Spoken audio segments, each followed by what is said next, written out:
Everyone, I'm Charlie, and welcome to a very special DraftKings DFS slate preview.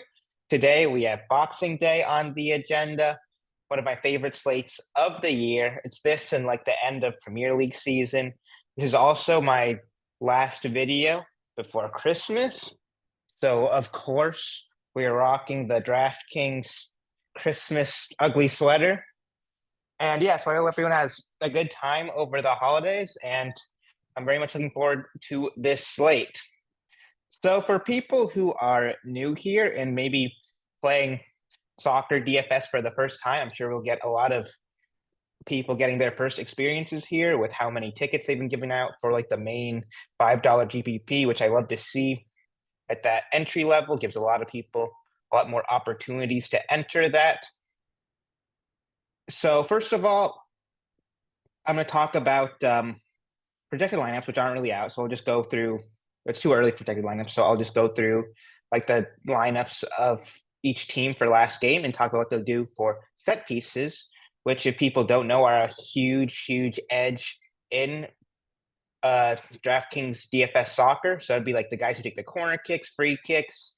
DraftKings gives 0.7 points across, and when you get a corner or free kick, there's a lot of opportunity to kind of rack those up and get a ton of points through that. So that's just a big edge in DraftKings soccer and something that's kind of a must know when doing DFS for the Premier League.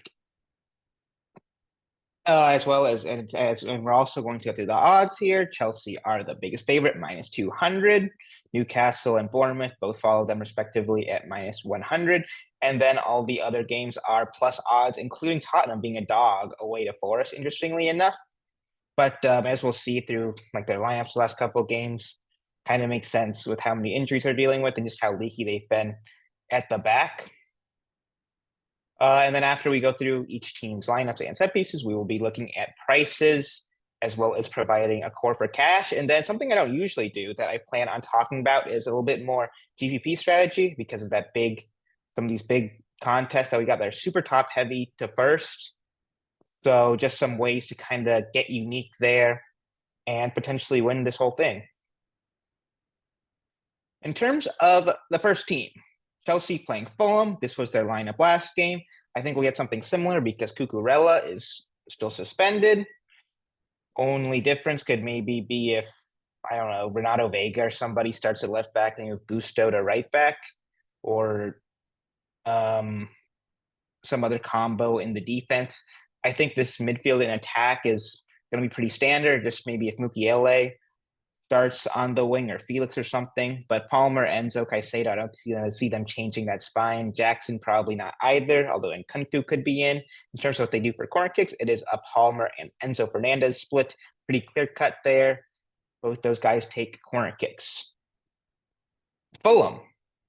I don't think we'll get something like this. Pereira should be back from his suspension, so I feel like he'll slot right back into the number 10, and he is their main set piece taker. When he's not in, it's Harry Wilson largely, or potentially Kearney, or Lukic is the other backup to when Pereira is not playing. But Pereira should start. He's going to be rested here when a lot of these guys just played 90 minutes a few days ago.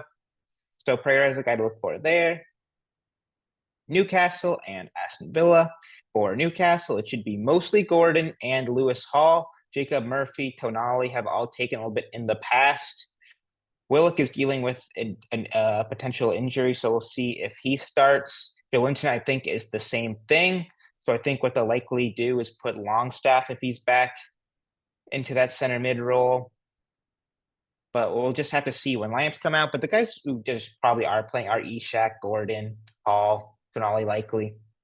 Those are the guys we're looking at anyway.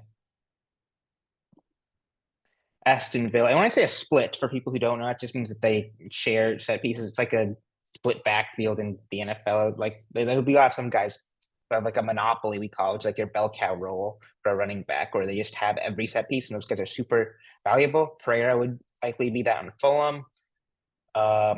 Do Aston Villa have that? Not really. For Aston Villa, they have a split as well. Tielemans and likely Digne. We've seen Bailey, McGinn also take in the past as well, but Tielemans is your for sure set piece taker for Nottingham Forest.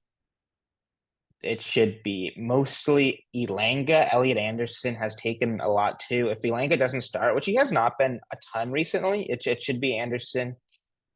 They even might both take anyway, even though they're both right-footed players, which is a little bit strange for a lot of teams, just because when you're splitting, you're typically just doing it to have like a right-footed and left-footed option. It's a little bit different. But that's them. And then for Tottenham, it should be Son and Kulusevski. Poro's taken a little bit. Madison used to be like the main set piece taker, but he's kind of lost that lately. Son just had like an Olympic go last week is when he scored directly off of a corner kick, which was kind of crazy to see. So I think he'll likely keep. I think Kulusevski likely keeps his share too. The issue is that when those guys get subbed, that's when Poro or Madison shine because then they end up having set pieces, and they've both been super solid this season anyway. Southampton still seeing what they do under their new coach. I think it's Ivan Juric's first game in charge. I think Manning likely slides back into the lineup, but I think he probably will still take. I'm just going to assume it's Manning and Fernandez like it has been for now. Although, of course, like I said, new coach can always change. So we'll just kind of a bit of a wait and see for them. Just can judge off what they've been doing. West Ham, Paqueta, I think, is suspended, so he's not going to be starting. It'll probably be Soler or Somerville sliding into that spot. And when it is like that, their sets are just hard to predict. Somerville, Soler, all taken. Bowen, I think, will take for sure. He takes this left-footed in-swinger side. And then it's a bit of a toss of who takes the other. Emerson, Soler, Somerville, all could be candidates. There's no really sure way to tell, but they do. They swap a lot.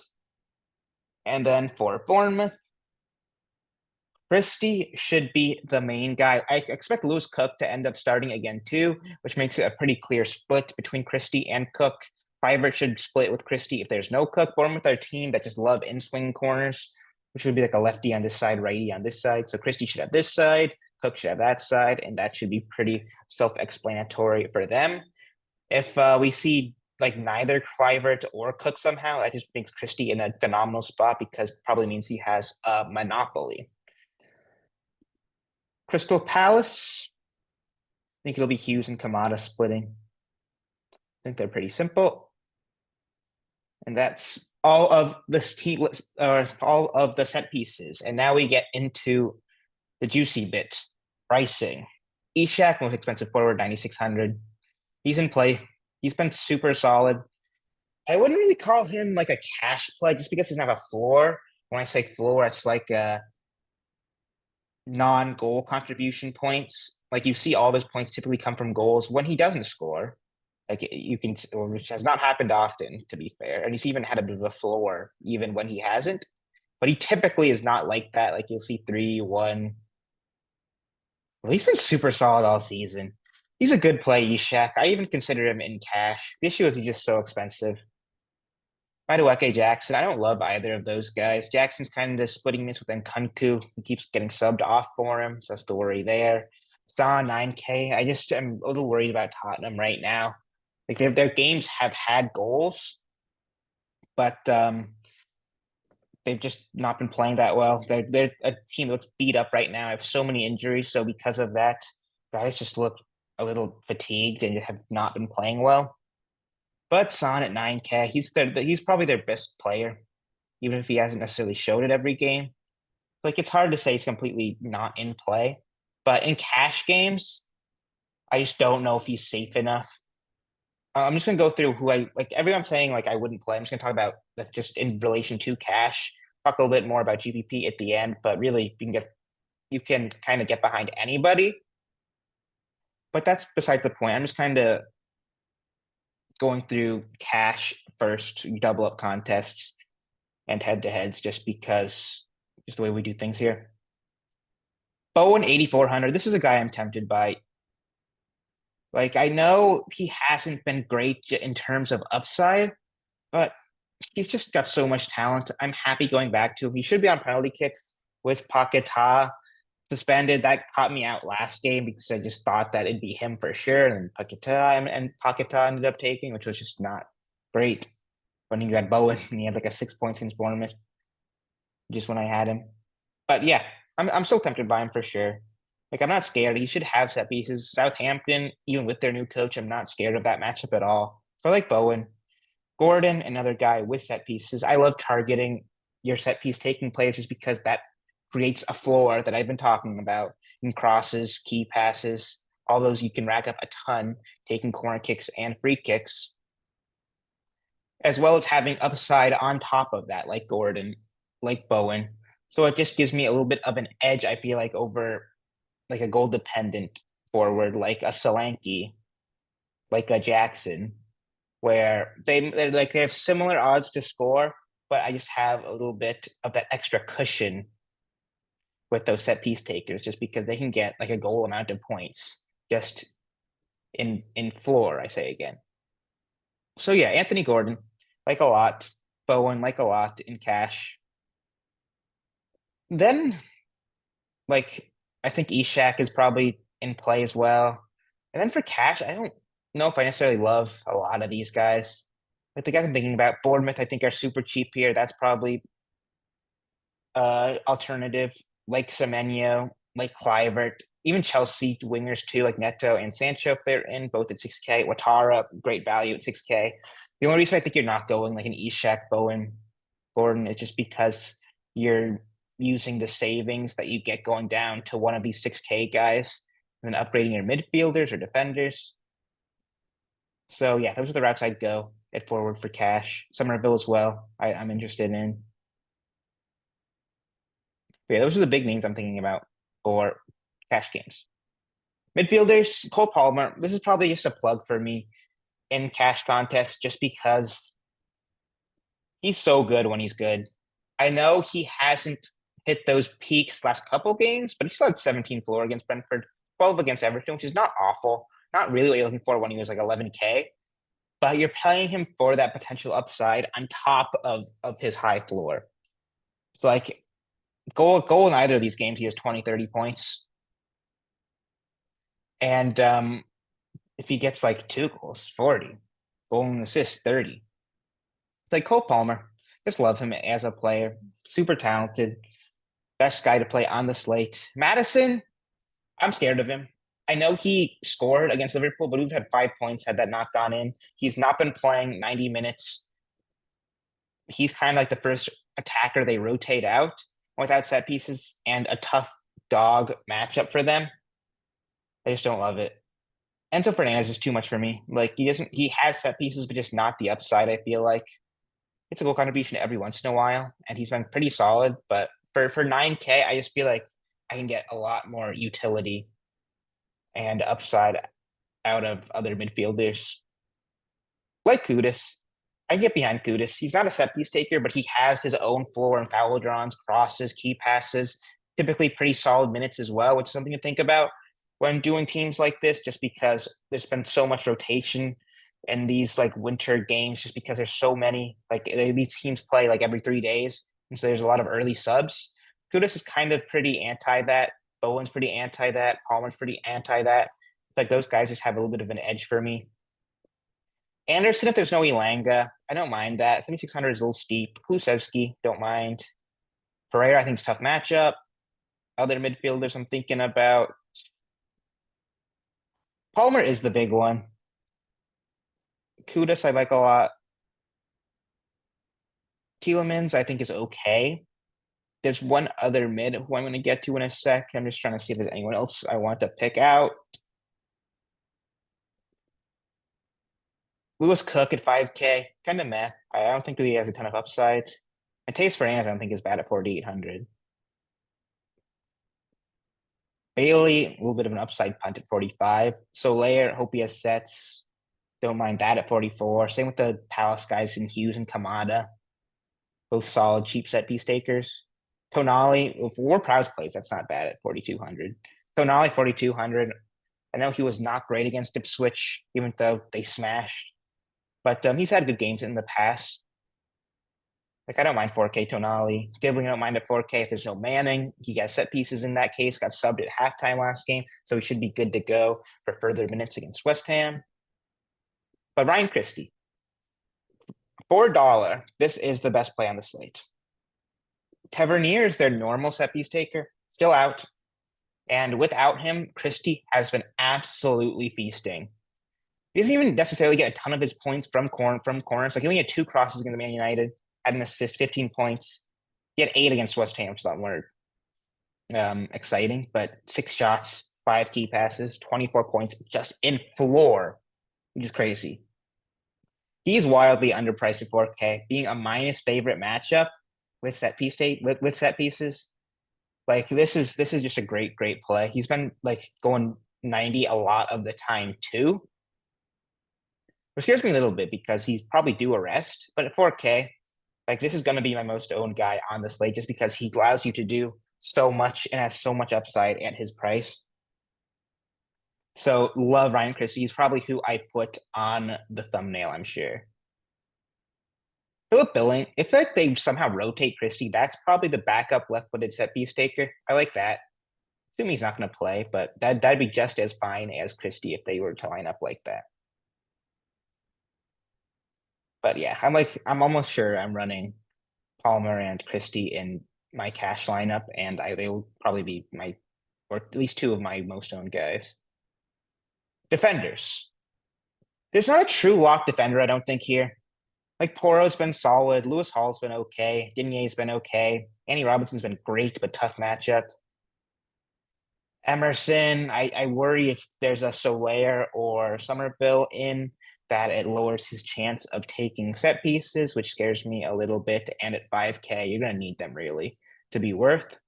Manning at 5K. I'm worried he plays center back as well. Juric played a lot of fullbacks, typically at center back for Roma. He had like Angelino going at center back, which was crazy to see considering he was like a super attacking wing back before they hired him. But if he's at wing back, I'd be tempted by Manning a lot. Boro, Hall, like these guys are definitely in play. They're just not stone locks for me. I don't really think any defender is. It's kind of tough because they're all kind of at similar levels, and none of them are kind of wildly underpriced, which is what you're kind of looking for. Like yeah, so the guys I like: Poro, Hall, Dinier. Don't love or Manning. I like if he's at wing back. I talked about them already. Other defenders, I think after that, Sugawara, I don't mind at 3,900. That's kind of tempting. But I think it's not a dumb idea at all just to kind of punt defender, just because there's a lot of really nice attackers on this slate. Like Jed Spence at 3,200 is like a fine alternative to the 5K you'd be spending on a guy with set pieces. Same with like the Bournemouth center backs. They've been super solid. They get a ton of passes just because of the way Bournemouth play. They're a possession-based team. Those passes can add up. Like I know they're not worth that much individually. It's like 0.02. But if you get 40, 35, that's like half a point there almost, more than half a point. Plus a clean sheet, which is what you're really hoping for. He had 10-4 even though, like Zabarni and just fouls drawn. Or tackles, I mean, not fouls drawn against Ipswich. So like I don't mind just going all the way down to Zabarni to which other center back? Huisan scored last game.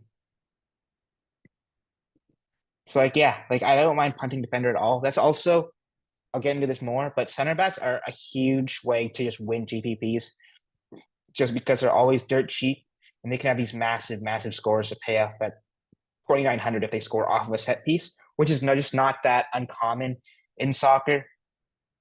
In cash, though, they just don't really have a ton of floor typically unless you're getting clean sheets, which is kind of their one upside value when not scoring goals.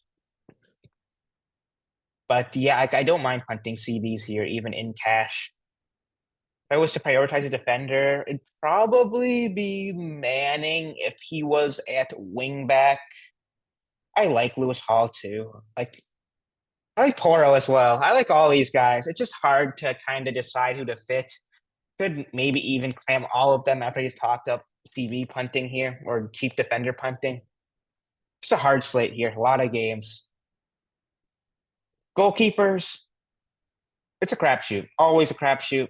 The winning goalkeeper could come from anywhere. Just depends on how well that team plays. Like it's simple as that how well goalkeeper plays. Like a defensive error can't really be predicted or quantified like as data. Like and it just could happen to any goalkeeper. It's kind of like defenses in NFL where it's just not really projectable. Who knows? how like any of these guys go. It's almost like variance-based position.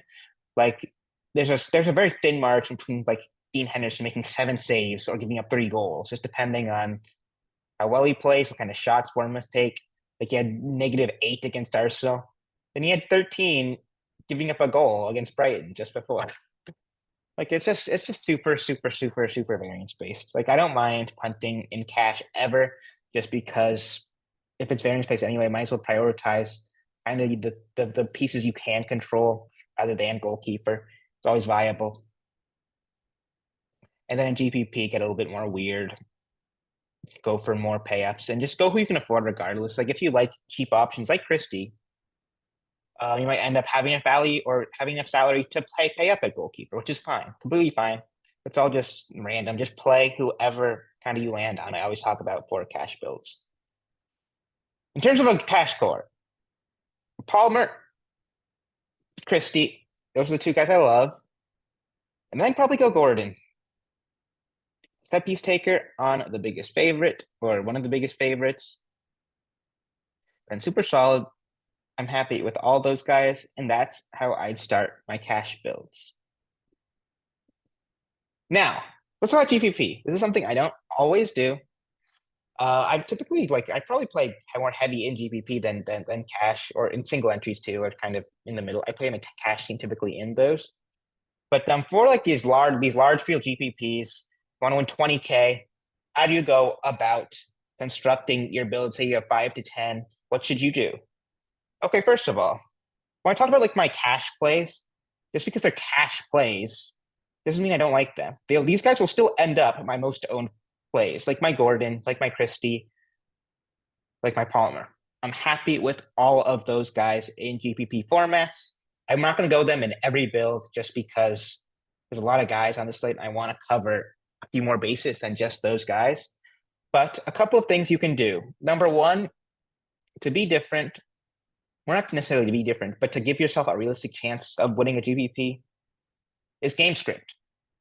What is game scripting, you might ask? That's like, let's just say you predict that an NFL game is going to be low score and you play double kicker, double defense. Hope that game is like 9-12 or something. You do the same thing for soccer. It's a little bit different in classic contests, which is like this, than showdown. Showdown's a lot easier to game for because it's one game you're scripting for. In these classic or in these big classic slates, it's harder to do just because there's 5 games. You can't really script for all of them. What you can do is script kind of individual, like a little stack in each of your individual builds. For example, Newcastle stack in a build. Go start with Ishak and Gordon. Hope Newcastle win. Why is this auto clicking going? Like start a GPP build. Where's Dubravka? He should start, right? Yeah. I can't click on him. Like that. You're hoping Newcastle win by 3 or 4 goals, keep a clean sheet, maybe even supplement that with like a Lewis Hall. That's just a mini game stack right there. You can do that with like any of these teams. Have a few builds like that you can do, and then you can supplement that with your higher floor guys like Christie, like Palmer, who are kind of going to be fine, irrelevant to how their games typically go, just because they have floor. Like they're good for a 10 points at least, even if their game necessarily isn't that high scoring. And if all the goals are coming from Newcastle, you're covering that. And then you're just supplementing it with guys who will be fine, even if their games aren't that high scoring. Also, you can play for, okay, Tottenham games have been super high scoring. That game could be 3-3 against Forest. I'm going to game stack that. I'm going to go Poro. I'm going to go Son. And then potentially like a Nottingham Forest guy. Let's go like Chris Wood, for example. He's cheap enough at 6,800.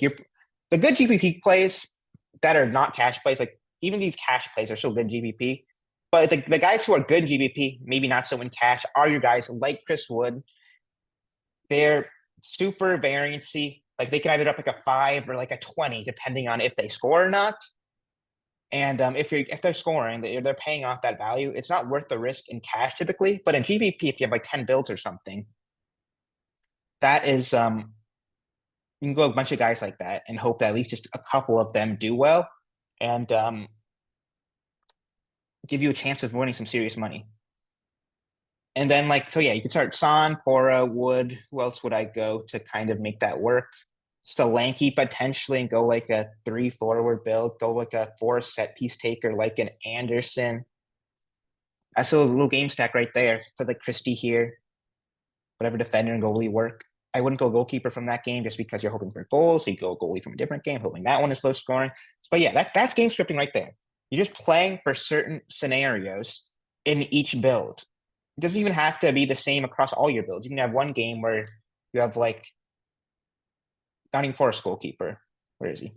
Like Sells. Another play, different build play, Forster. Like it's just each individual build play for a certain scenario. Another way to get super different GPP, it doesn't matter as much in classic compared to showdown formats, similarly to game scripting, but just leaving salary on the table. Like if you're not filling your salary, you're already going to be super unique here. People just have a need to fill salary in everything, every format. They feel bad leaving stuff on the table. It's like I guarantee if you leave 1 to 2K on the table, your build is not going to be duped by anyone in GBP. I'm telling you, contests are not, the talker is not a big enough sport where you're going to get like 50 people having the same team, even if you don't leave salary on the table. But if you do, you're guaranteed. Like you will have a unique build in that case. But even then, like I don't even think ownership is that huge. Like ownership is big in soccer GPP, but not massively. Like you don't need to be that crazy, I feel like. Like you can win playing your Palmer and your Christies. They're going to be super owned, but even then, just because you have those two guys, you can definitely get just different in the rest of your builds. Like the guys who are not going to be owned are just probably your non Newcastle, non Chelsea pieces, like Ollie Watkins, like Bournemouth forwards might get a little bit of steam, but those are the just you can just go Palmer, go Christian, just have different forward combos, and you give yourself a chance even then. Like I don't think you have to try to be too different here. What else do I want to say? I think I talked about most of it for GBP. Game scripting, do stacks of certain teams in each build, and yeah, just as always, supplement it with set piece guys. Like that's how I do it. I don't think you need to do anything that crazy. Oh yeah, guys, that'll be it. This is gonna be a longer video. I hope you've made it through, and I wish everyone a merry holidays. And I'll see you for the next one. Good luck.